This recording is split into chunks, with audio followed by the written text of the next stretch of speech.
Perfect. Thank you, Hamza. So yeah, my name is Mohammad Osama Azam, graduated in 2020, July 2020 from UVAS Lahore, University of Veterinary and Animal Sciences. Basically, then I passed my BCSE in September 2020, my NAVLE in May 2021, June 2021, probably the result. And then, yeah, I got the offer after a month. And then, of course, there was a long process of LMIAs and all those things, which is usually way shorter now as compared to at that time, because at that time there was Ukraine war and the visa processing for everyone was, it's a bit lengthy thing because they are preferring their visa processes. But things are different now. Processing time nowadays it's pretty less. And yeah, so then I moved to Dubai in November 2021. I worked there as a veterinarian for an year, and then I got my visa, moved to Canada in January 2023. So that's a precise journey of myself. And yeah, if you are a little bit, okay, curious about, okay, how, what type of student I was, not really good one at all, not the one who can, go for scholarships and those stuff, because I really don't want to study anymore. I was just interested in practice and all that. But I was not a good student, to be honest. My CGPA was 3.18, which is way lower than all of my classmates. But yeah, everyone can do it. So if I can, I did it, so everyone can, right? So yeah, now Hamza will start asking me a few things which you guys ask me, and I will try to answer everything as much simpler way as I can, and yeah, we'll go from there. Yeah, thanks for your introduction. I will go with basic questions, which I think if I am in the DVM again, I will like to know those answers in my first year or second year. So I will ask like that way, not very pro question, Yeah, advanced I questions. understand that. So, Perfect. but before moving towards those questions, I want to ask, um, so far you are in Canada from last, I guess 5 6 months. How is your Yeah. time here? Just give some Yeah, life. it's been 8 months now. Things are really good. I came here when it was the peak of the winter. It was January. The people are always, curious. Okay, it will be very cold in Canada and all that. Of course, it is cold, but it doesn't feel like once you are inside, you don't have to worry about cold at all. So if you are working outside, then I would say it should be a concern. But if you are working inside hospitals, or if you are in your home and everything, you don't have to worry about the cold at all. Everything is good. Heating system is fine. So overall, summers are pretty nice. Yeah, all kind of activities you can do here, so things are good. I'm enjoying my time. I am now here with my family as well, so we are having good time. People are really nice, to be honest. People are really welcoming and everything. It was not a rude. That's interesting. It means you are enjoying every couple of months you are going somewhere and it is nice. Yeah. Okay, so thanks for all that introduction. So I now want to like what is NAVLE? Basically, NAVLE is North American Veterinary Licensing Exam. It's a license, to be honest, if you want to work in North America, which is US, Canada, if Mexico, no one is going to Mexico, right? So US, Canada, New Zealand or Australia, you will be eligible to work there as well if you complete the whole NAVLE thing and the equivalency, which will be rather with ECFVG or with the NEP. NAVLE itself is a license; it's a single exam. Then there are some other exams, which is a kind of equivalency, which will make you equal to a graduate of a accredited US or Canadian accredited university. So these are almost 3 to 4 exams which you have to take, which will make you eligible to work here in US or Canada. So how much time it took for you? Okay, for me, it took almost a year to pass both BCSE and NAVLE. It will take a year. For the BCSE, I would say 4 to 5 months, more than enough. And for the NAVLE itself, also 5 6 months would be good. That's how much time I took. And I completed both of these exams in almost 10 months or 9 months after I graduated. So yeah, it took me almost like a year. Yeah. Okay, so as you are telling Canada and America, USA. So in Australia and UK, will it work for us or we need something else for them, Australia and UK? Yeah, in Australia and New Zealand, it will work. Basically, once you passed all the exams, like BCSE, NAVLE, and ECFEG, then you can work in Australia, you can work in New Zealand, you can work wherever you want to in these countries. But for the UK, I'm not sure, but there are certain things which I read. We can work once we pass ECFEG. They have some other criterias as well. Like, okay, if you only want to work in UK, you have to go for the RCVS exams. But NAVLE is the exam which will make you eligible to work in most of the countries. That's what I would always recommend to the people. Sounds good. Okay, what was your motivation for NAVLE? I guess you are from very few of those students who did NAVLE during DVM or just after DVM you are Yeah, NAVLE to be honest, my certified. motivation was a bit different. Of course, it's the same motivation. Of course, we studied hard, not hard to be honest, but we studied, and our always goal is, okay, once we graduated, we want to practice good, we want to make good money as well. So that's why I always, that's my motivation, to be honest. And yeah, okay, then I figured out what I can do which will make me a bit exceptional from my whole batch. And if I do that, I don't have to struggle like people are, the same thing. If you want to work in Pakistan these days, things are different. But even back then, okay, you have to struggle certain time. It's a kind of a modern day slavery. People will use you. That's what I saw over there. So I was like, okay, I'll go for NAVLE. I figured out, okay, NAVLE, how much I will make once I pass NAVLE, what will be the steps and everything. Then it was my fourth year, almost seventh or eighth semester, I would say. At that time, I was like, okay, I'll be doing NAVLE. So during that time, I did my IELTS after my eighth semester. Then I did nothing for the ninth semester and all. In the 10th semester, which is the internship, I started preparing for the BCSE itself. So the main So motivation, of course, money, to be honest. Yeah. okay, And good standard of life as well. I always, if you ask me, some people are like, okay, standard of life, raising family and all that. Of course, for the standards and everything, you need money. If you don't have money, you can't do anything. And if you don't have your father's money and all that stuff, okay, if you have factories and all this stuff, then the things are different. Even in Pakistan, you can have a good life. That's what I think. Maybe some other people think differently, but that's what I thought at that time. And that was my motivation. Okay, I want to be a good practitioner. My goal was always to be a practitioner. I never thought about any masters or PhD or anything like that. When I was coming in DVM, that was my only motto and everything. And yeah, my motivation was, okay, I have certain things in mind even still. Once I got them done, then I can talk about them as well. But yeah, these are few of the things which makes me think, okay, I'll be doing that. okay, as you are talking about money, so my question is, did you pay all those fees of NAVLE by your own earning or you use your parents' income? Yeah, of course, it was my father who paid for everything. He always supported us in every way possible. He's a professor in a government college in Pakistan, so he always told us, okay, you have to work hard, you have to study hard. I will pay, okay, whatever means I can. He always, paid for us. We are three brothers. Everything is good. He paid for everything. At that time, it was like 5 lakh Pakistani rupees, but these days it's 10 lakh almost, if we talk about the conversion rates. But yeah, he paid for everything. Of course, I didn't. I never did a job before doing NAVLE. I did some freelancing stuff and all that, and I was making enough money. And even meanwhile I was preparing for these exams, I was doing practice while staying home. Okay, if someone asked me to come, I will be going to their home to see the cat or a dog or whatsoever it is, or they are bringing their pets to my home. So I was making enough money that I can enjoy myself. But yeah, for the exams, he paid for everything for sure. Okay, so you are mentioning 5 lakh. So this 5 lakh is that amount for BCSE, for NAVLE, and until you went to Dubai or Yeah, Arab Emirates, like that exactly. place. It 5 was. lakh?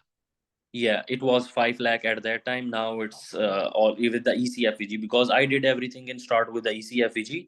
At that time, I was not sure about the NEB. The process was a bit complicated, so I opted for the ECFEG. And ECFEG at that time costed me around, including subscriptions for the Zuku, Wet Prep, and everything, it costed me around 5 lakh. But these days, it's like almost 9 to 10 lakhs for the ECFEG. Yeah. So just want to clear ECFVG belongs to USA and Yes. NEB belongs to Canada. Yeah, Anyway, ECFBG belongs to US and NEB belongs to Canada. yeah, we Um, will go towards their details in after yeah, couple of and more I can share questions. my screen as well where I made certain videos to see, okay, these are the steps for the, ECFBG, these will be the steps for the NEB. Yeah. So if you could tell us in dollars, how many USD dollars you spent when until you remain in Pakistan, you spent there for all the process. In Pakistan, in USDs, I can tell you separately, but not all of them. So $1,400 for the ECFVG registration. Then I spent 271 for the BCSE exam, $329 at that time for the Zuku subscription. Now it's more.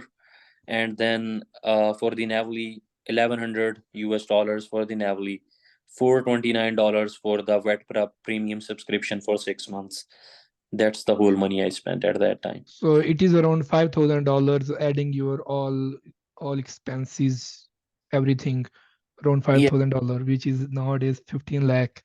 So yeah. my question is, will will a new student will spend whole money in one day, or it is in steps like 1 month, this next month, so that we can distribute this big amount in 6 months or 1 year?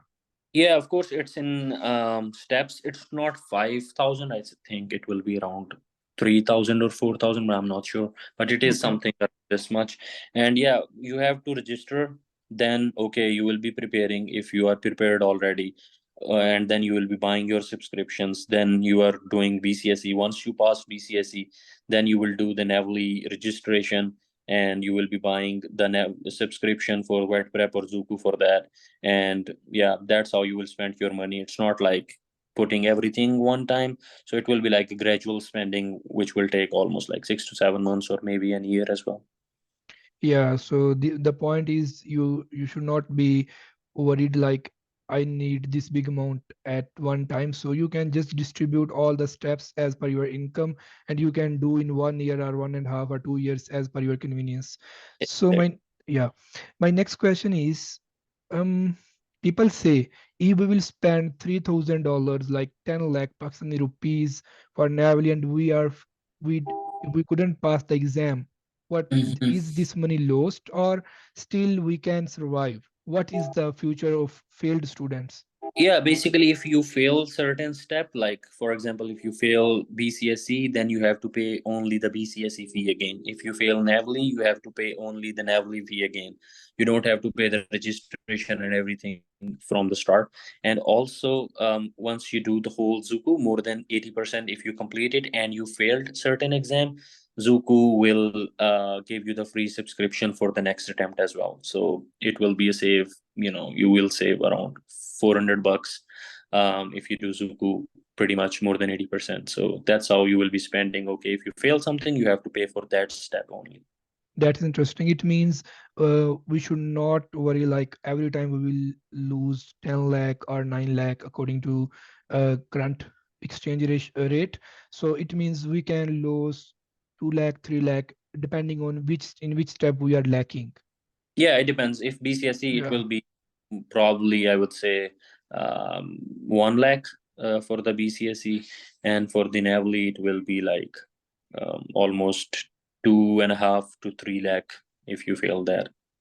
Yeah, and honestly speaking, even you can tell better if we like if a student lose 5 lakh and next time he clear the exam and he comes to Canada, then after how many months he can recover these 5 lakh which he has Yeah, lost? the 5 lakh, I think he can recover in maybe 2 weeks or maybe 10 days. Yeah, Yeah. So the point is, if you are going for a big journey, then don't worry about yeah, small expenses. You exactly. will have to It's spend. a best investment. I would say it's a best investment. Sorry to interrupt you. So if you are investing in yourself, give your 100%. You will not regret at all. Yeah. Yeah, and if I simply think Naval is like DVM, we have semesters. If in any semester we get fail, we can repeat it and we can achieve the process in 1 year, 2 year. In at end of third year, I hope if a person is focused, he can achieve it. Yeah, of course. To be honest, yeah. If you give your 100%, of course, and you believe in Allah and hard work, you pray for yourself, inshallah, you will get it done, you will pass it. But yeah, I will not say like 100%, but still Yeah. you have best. And yeah, at the end of the day, you will pass. Once you start, inshallah, you will be able to pass it. Okay, my next question is from your CGPA. The people who have 3.5 plus CGPA, Yeah. we suppose they can do everything. They can go for Oh, yeah. scholarships, they can go for externships, they can go for NAVLE. And the people Yeah. who have 3 CGPA but good clinical background, they are doing clinics, they think we can't do NAVLE. It's not for us. We can't cram those vocabularies, those definitions, those rates. So you are also from 3.1 background CGPA and maybe a backbencher or not, I'm not sure. Yeah. But like how you can motivate people who have not that much Uh, grip veterinary knowledge? Basically, I have one of my friend. He has 2.8. He already passed the NAVLE and everything as well in first attempt. So basically, it's not about the CGP at all.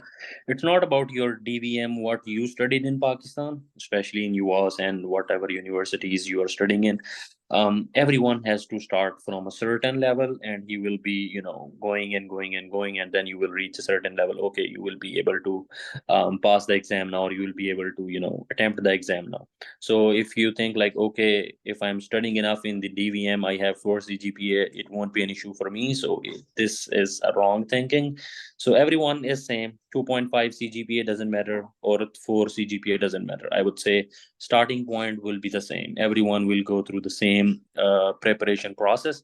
Of course, there will be some edge if you have really good knowledge, if you are studying a lot during your DVMs, other than what they are teaching you. The things which you are studying in your medicine and all that, it will of course cover a certain portion of the exam as well, but it will not cover everything, as we don't study cardiology, we don't study dentistry in detail, we don't study ophthalmology, we don't study neurology, we don't study oncology, right? So these are the things which of course everyone has to do from kind of a zero thing. But if you're studying, have good knowledge other than what you are studying in DVM, of course your base will be a bit stronger than the other one, but at the end of the day it doesn't matter, to be honest. Okay, if I say, suppose a person who is doing DVM in Pakistan, he is not focusing on DVM and he's getting lower grades and 2.5, 2.6 CGPA he has, but Yeah. he has good focus on NAVLE subjects like BCSE, like every NAVLE means all those steps which are included in this process. So Okay. during DVM, he's preparing all these subjects which are required for clearing NAVLE, but his CGPA is not good. So what do you think he's on correct? He's in a correct direction? To be honest, I would say during your degree, some of your semesters are really important. Basically, first semester starting anatomy, physiology, pathology. These things are really important. It will help you, of course, whenever you will be preparing for these things, right? Then your medicine is really important. Your parasitology, helminthology, your clinical pathology, anesthesiology, which we studied, to be honest, and from which the professor who taught us, almost it covered more than 80% of the anesthesiology. I will not guarantee about other groups and all that, but who taught us, he taught us really well. Diagnostic imaging, the way he taught us, especially radiographs and some of the things, not in much detail. He taught us the radiology of the limbs and the bones and the stuff, not about the thorax, and but it covered like a lot. Like it makes the life way easier, especially the theoretical part, because in BCSE there will be a huge chunk from the theoretical portion of the diagnostic imaging. But those things helped me, to be honest, because we studied really well during that. So if you are you should focus on your clinical subjects at least. If you are not interested in animal nutrition, genetics, or poultry like me, if you are just barely passing, getting 17 marks and the passing are 16, 17, 18 would be good. I don't mind. And I was the same. I was at the same point as well. But to be honest, you should focus on your DVM subjects as well. They will help you at certain stages. They will help you for sure. Because if you are studying medicines in really detail, of course, it will cover, especially the bovine part, it will cover because we studied lots of bovine diseases in our medicine. Of course, we studied some other as well, some equines and all that, but of course, they will help. So I always recommend to focus more on your subjects. And once you are in your fourth year, especially eighth semester, then you can totally shift your, focus. on the preparation of the BCSE, because you will be eligible to take the BCSE once you finish your eighth semester. So if you are someone who wants to take the BCSE in the ninth semester, put your 100% focus on BCSE even in the eighth semester, and you are good to go. Okay, so it means like if we are not eligible in sixth, seventh semester, then there is no need to fully focus on BCSE. So Yeah. until sixth semester, there are important subjects, but after eighth semester, we have to just repeat all the stuff which we have done already, so we can focus and as well as we are eligible. Yeah, because in the DVM as well, we studied lots of things which will help you in exam. So I always recommend focus on all those stuffs. Especially if we talk about pharmacology in the exam, you should really focus on classification of antibiotics, classification of some other drugs as well. Of course, we will not be studying about the pharmacology of the cardiac system and all that, but whatever you are studying, it will benefit you, and even till the end, it will benefit you for sure. So put your 100% focus on the clinical subjects, I would say.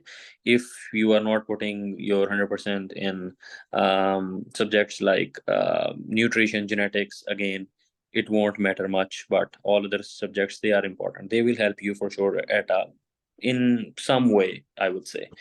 But once you, okay, if you want to take it in 10th ninth semester, you can start your proper preparation from the 8th semester, I would say. You can buy Zuku, you can do start the proper preparation from the 8th semester. Okay, to buy these all apps and the resources, Yeah. it is it good if we make a group and we purchase this by group subscription, or these are for individuals? So group study or Basically, group. it is for the individual. Some people started doing that in past year, but now Zuku already, like 4 or 5 people told me that their accounts were suspended by the Zuku, which are totally fine because they are not supposed to share the Zuku subscriptions and everything. So if you are sharing nowadays, they will know and they will block you. So I always recommend to take, buy your subscriptions individually, and that's what I did as well. Yeah, It that's won't, it that's won't. fine.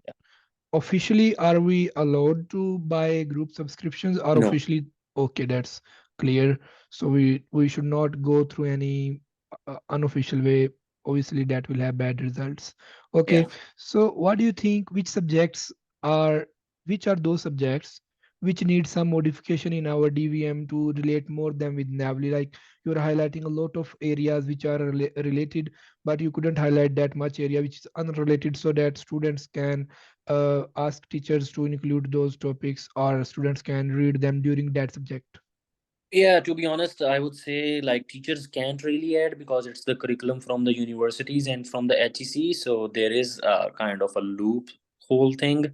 But cardiology we usually don't study, dentistry we don't study these things like ophthalmology, oncology, and all those subjects in detail. So and I don't see that people are teaching it in Pakistan, because the whole scenario as well, and everyone over there knows as well.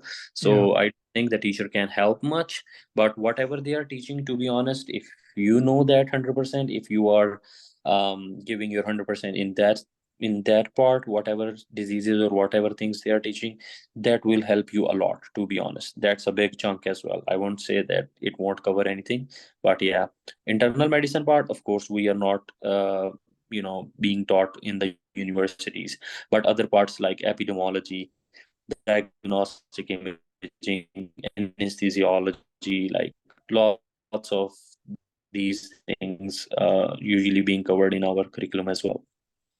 Okay, coming back to you before going towards Navali. So what was your schedule? What was your routine during all the process of preparation? My was pretty, at that time it was not a very regular routine, especially in the BCSE. I was studying maybe 2 hours, 3 hours in a day. Sometimes I studied more as well, to be honest with you.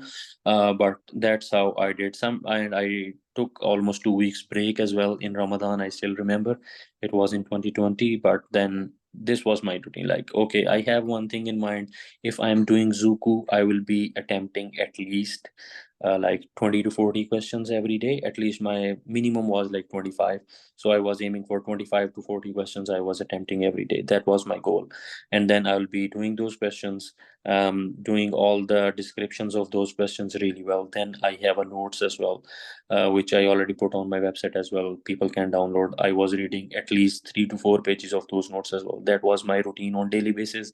And then whatever questions I was attempting wrong, I was looking into those questions, reading that in detail, so I won't make that exact mistake again and again.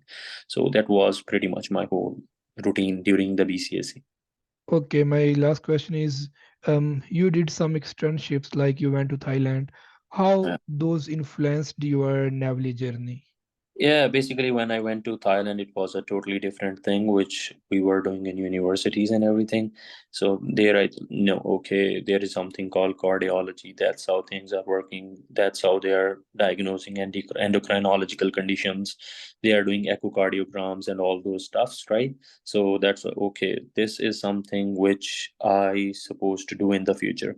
And that's when I started to thought, okay, where should I go, which will be a kind of a long term thing, not a shortcut, and which will, uh, the results of that thing will be good for me for a longer period of time. So that's why, okay, at that time I didn't know about the Navali much. I knew that I attended some seminar in the university, but they are kind of scary to be honest. People were telling us it will take cost you 40 lakhs, 50 lakhs, and you will not be passing in first attempt at all. I took three, like people were saying we took 3 attempts to pass this and we took this one, so it was a bit scary at that time. But then when I studied these things in detail in almost 7 semester, then I know, okay, it's kind of a doable thing.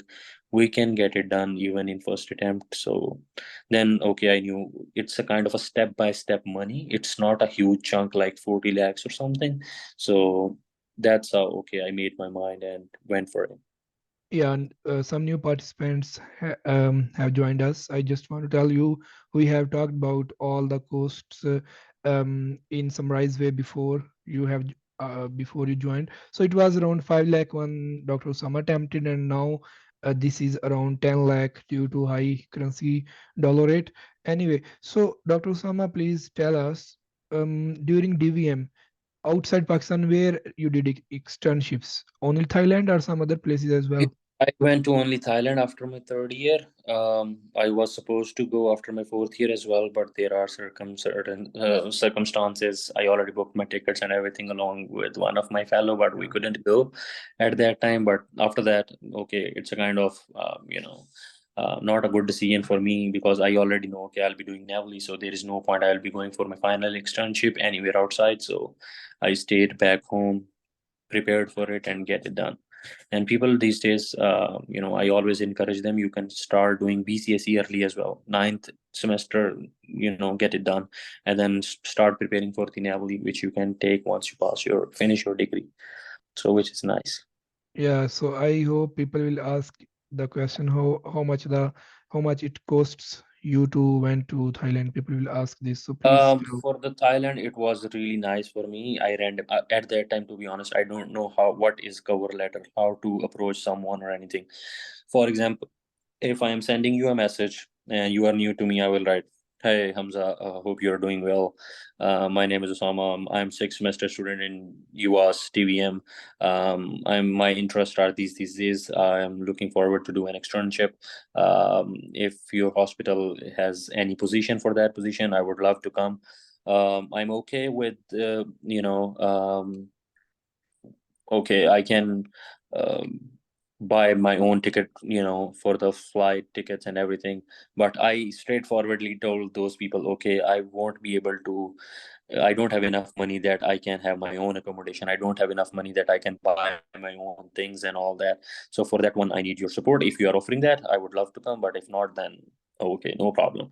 So I approached a couple of hospitals, like lots of hospitals, and I got response like from 4 or 5 of them. One of them was like, we will not be able to provide you, residence. So it was a kind of a no-no for me, because my budget was okay, maybe 1 lakh. I will ask my father for the tickets and some money which I can take with me, but not, the residence.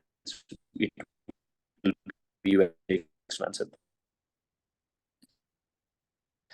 That's what I thought at that time. And I did the same. Then there was another guy who I have really good connections with him even till now. He was one of my reference when I applied for the Navali. for the job in Canada. My employer here reached out to him and he recommended me as well. So he was a nice guy. He told me, okay, when I saw your message, I thought like, okay, let's think if I am at his stage after third year and I'm taking this step, it's a kind of a huge step. So he was like, come on, I don't know about the residence yet, but once you are here, we'll figure it out. So it was nice. I went there. He gave me residence and everything. It was pretty nice apartment where I lived for more than 2 months. I traveled a lot as well. Even I traveled with him, which saved me a lot of money as well. But he was nice overall, and yeah, it was pretty good experience. And I spent almost, to be honest, at that time, including ticket. Like ticket, I bought 2 days before I went. At that time, I got the visa on Monday. I bought the ticket for the Tuesday evening. It was a bit costly for the Thai Airways.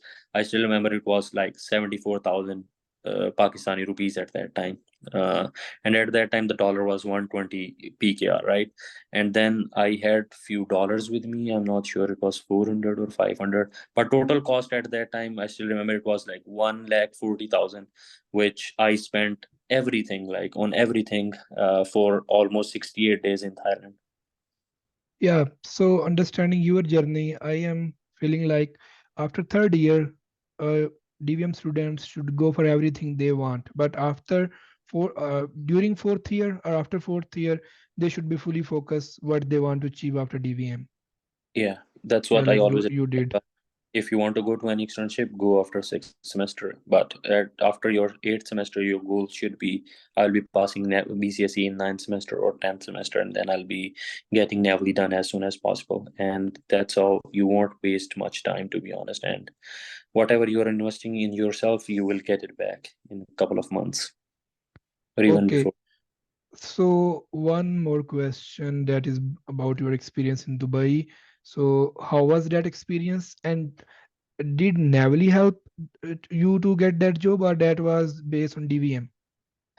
Mm, uh, Sorry, it was Maybe Dubai or Qatar? it was Dubai. Okay. My Okay. first job I did, it was in Sharjah, 6 months.